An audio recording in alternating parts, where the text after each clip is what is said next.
shared interest that we have with the state and with the other localities helps to guide this process. And I think that it will.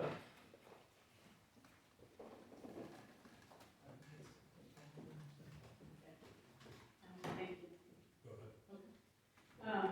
First of all, I want to thank Margaret for all of her hard work, and I think Bill Vance, the only other one that's in the room or on the call, or part of the broadband committee, that I am proud that I got to join before I became a supervisor, just because I am passionate about technology and fiber to the home was a dream at that time, at least in 2007, when the board of supervisors decided that connectivity was going to be an issue and they needed to do something about it.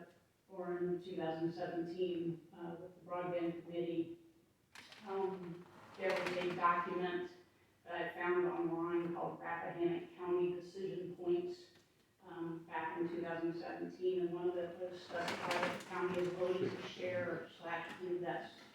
And anything the county can offer a potential provider in the form of incentives, right-of-way, pole attachments, easements, permits, or facilities can shorten future deployment time and make a project more attractive to potential providers. Now that, I believe, came out of the broadband committee, but that was being discussed back then in the committee. Goals were created, and when Margaret said she wanted a 95% coverage of affordable digital subscriber line, fiber optic, or equivalent broadband transmission service of no less than 25 consistent download speed and 3 consistent upload speed with low latency for Rappahannock residents, businesses, schools, government, and volunteer organizations, and incorporating system architecture adequate to expand broadband delivery service to 100 megabits per second download speed by year 2030 to ensure future growth. I thought 95% was crazy. Didn't think it was possible. We attended, Margaret and I were lucky enough to attend a conference in Richmond, which Comcast and all the normal players were there, but also Jimmy Carr from All Points, and that's when we first heard the term of laws of finance and physics, and that the last mile was the most expensive. Then we formed the broadband authority because the committee really had gone as far as the committee could go. There was no ability to enter into a contract, spend money, anything like that. So the committee had decided that it had gone as far as it could, and we formed the broadband authority. COVID hits, CARES funds are distributed to assist with difficulties facing all counties. The students, obviously, we were trying our best, and the hotspots did help considerably. But I think the country, at least, was embarrassed by students that could not take their classes, or some students could and others couldn't, and how unfair that was.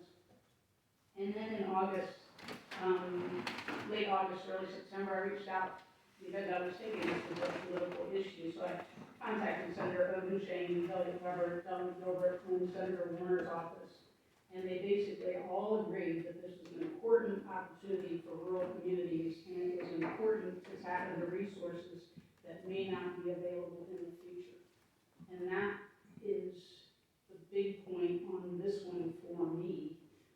When we determined that it was going to be about a $21 million project that we tried to go it alone, we all just kind of decided that that was probably not going to happen in Rappahannock County anytime soon anyway. And now, just years later, because of a terrible pandemic and a situation that had everybody trying to figure out how to work and go to school, we have the fiscal part of it, or the finance part of this. And as far as I'm concerned, the pressure now is on All Points to deal with the physics. And when we were in Richmond, he knew Rappahannock County then. So our mountains and everything else he's going to have to deal with are not anything different than when we talked to him in 2019. This opportunity, I do not believe, based on the multiple years that we've been looking at this, Chantel came in and said they do 865 people for our homes. Comcast obviously wasn't interested in doing the entire county, or they would have done it, or at least said, hey, we're working on it. CenturyLink is just now getting into fiber, and whether they're gonna come into a mountainous area with 7,300 people, is questionable. It's questionable for any, other ISP, whether they would wanna deal with our mountains. So I do believe this is our opportunity. This is now for Rappahannock County.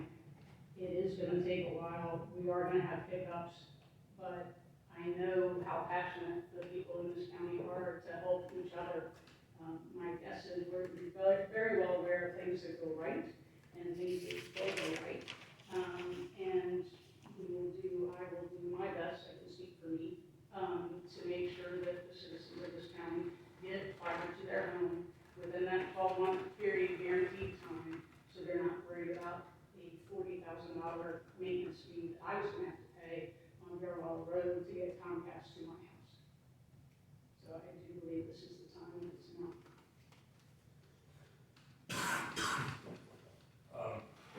Chair Donahue, first of all, I want to take a minute and thank you for all of your hard work over the last 6 months or so. You put a lot of time and energy into trying to pull all the disparate pieces together, and I think we all recognize after our discussion tonight that the final set of documents that would comprise an agreement to go forward are not perfect, but I know how much time and energy you put into it, so I want to thank you. And I also want to thank Ms. Pandek, our attorney for the Broadband Authority, and I joked with Ms. Donahue the other day. I said, I think my quote-unquote interview with Ms. Pandek was about 5 minutes long, and I was instilled with confidence, and I think we can all agree she's been a professional throughout, so we're grateful for your good counsel, and I'm certainly glad we hired you. I'm glad, Ms. Donahue, that you laid out a timeline that puts tonight's decision in context, because it gives me the luxury of not having to look much beyond this past weekend. Mr. Carney and I were going to get a quick dinner after our afternoon session, and we're walking past the CenturyLink building over here, and I told Mr. Carney, just give me a minute, I need to check on something, and so I rapped on the door, and a couple minutes later, a technician named Jesse came to the door, and I said, hey, how's it going? What's the situation with Mount Marshall Road? He said they should all be back up and running. And basically last Thursday, everybody on Mount Marshall Road, which intersects with Paris Hollow Road, everyone was off their CenturyLink connection, and that includes, in that case, both DSL, internet service, as well as landline service.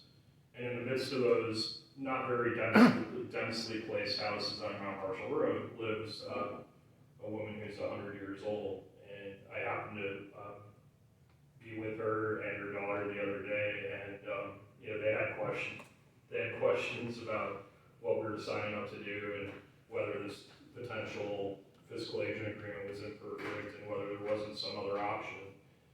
And I said, well, have you talked to Piedmont Broadband? They said, oh, we can't get that here, we've tried. And I said, did you sign up for Starlink? And like a lot of us, they put their deposit down and they're still waiting. And it's not clear even if it'll work on their property. On Saturday, there were 3 CenturyLink trucks in our hollow working, with technicians working from 8 until 5 p.m. And they weren't there by accident. They were there because I requested that they be there working.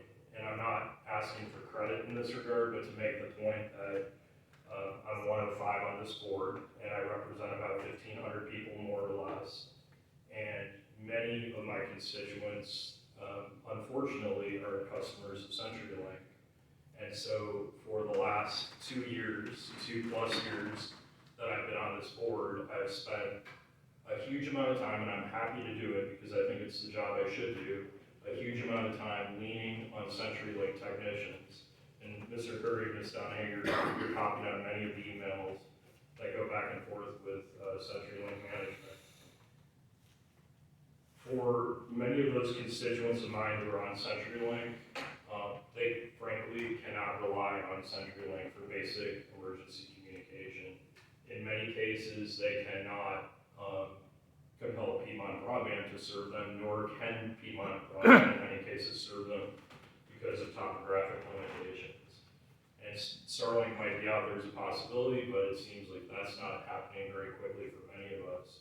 And so I am faced with a question, what other choice is there?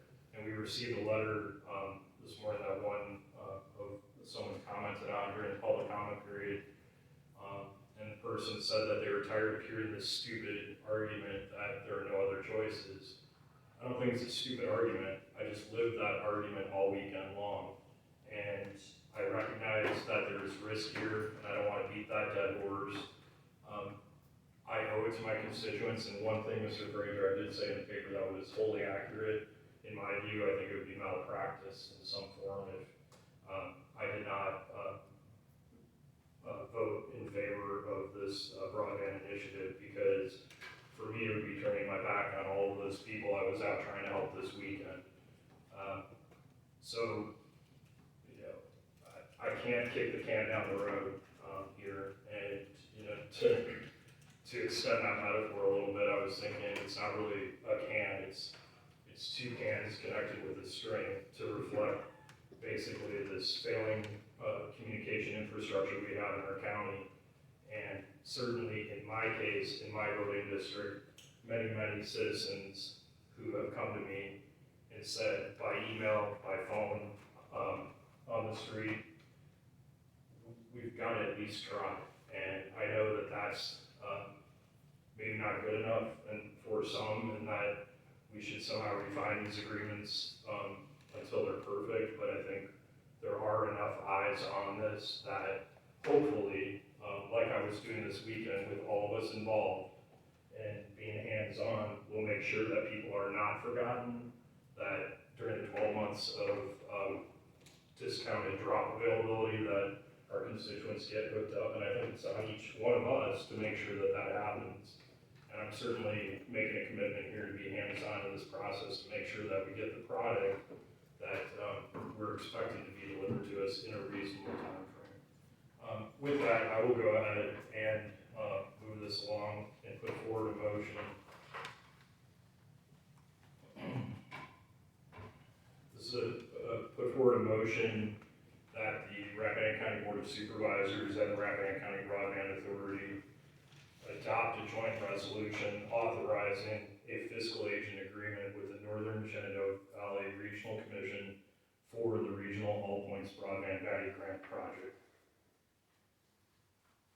Just out of clarity, this is structured as you noted, a joint resolution, and contemplated to be voted on by the authority board, and then seconded by the board. Okay, I'll put forward a motion that the Rappahannock County Broadband Authority adopt. So would each entity be adopting the same joint resolution? Okay, that the Rappahannock County Broadband Authority adopt the joint resolution by the Board of Supervisors and the Broadband Authority of Rappahannock County, Virginia, authorizing a fiscal agent agreement with Northern Shenandoah Valley Regional Commission for the Regional All Points Broadband Value Grant Project. And I'll second. We have a motion and a second, further discussion? Yes. It's not that I want to be, last heard on anything, but Mr. Whitson has again inserted that phraseology that he will do all he can do to make sure that, this, and Mr. Carney as well said it himself, that they'll do everything they can do to make sure that nobody's missed. So we don't have the legal standing to do that, and I think it's very, very bad on our part to even put that out there when we can't do it. We don't have any standing to contact them. And, as far as getting on CenturyLink, or what they really don't do, we can go through the SCC, who has no regulatory authority over all points broadband. So we can't work with them the same way that you have tried to work with CenturyLink. It's just not gonna happen.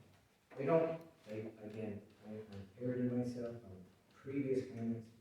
They won't even return our phone calls or emails, they won't come and visit us and have discussions with us in our meetings so that we could have questions answered. They're not going to do very much after this on the sign. So, to put forth something like that in the public, I think is, I think it either signifies to the public that we're being, less content with them, or that we don't understand the project ourselves.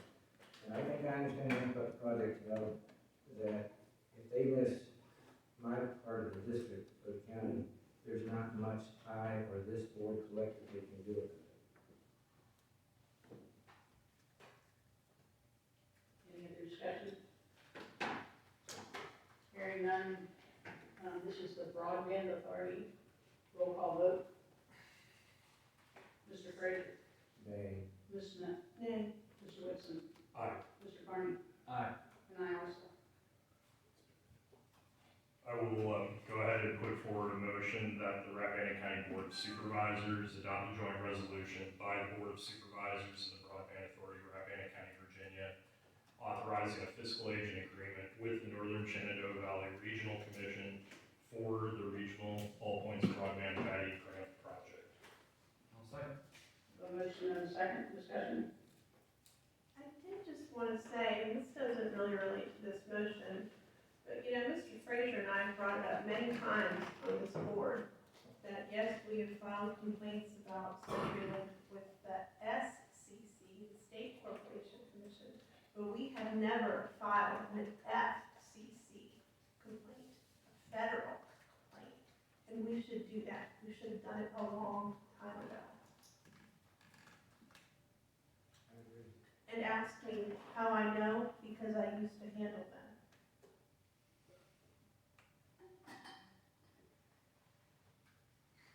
Any further discussion? Hearing none, roll call vote of the Board of Supervisors. Mr. Frazier? Nay. Ms. Smith? Nay. Mr. Whitson? Aye. Mr. Carney? Aye. And I also.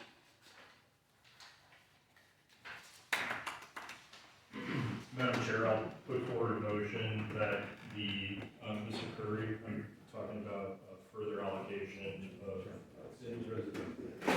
it's already captured. Okay. But you do need to adjourn your broadband. Okay, there it is. So how, and this is sort of maybe I just need to ask permission to ask a question, Madam Chair.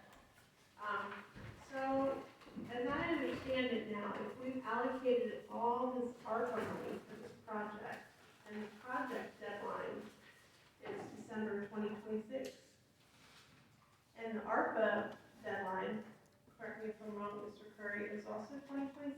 Correct, to spend. How is that going to work? How can we possibly align project and reporting deadlines?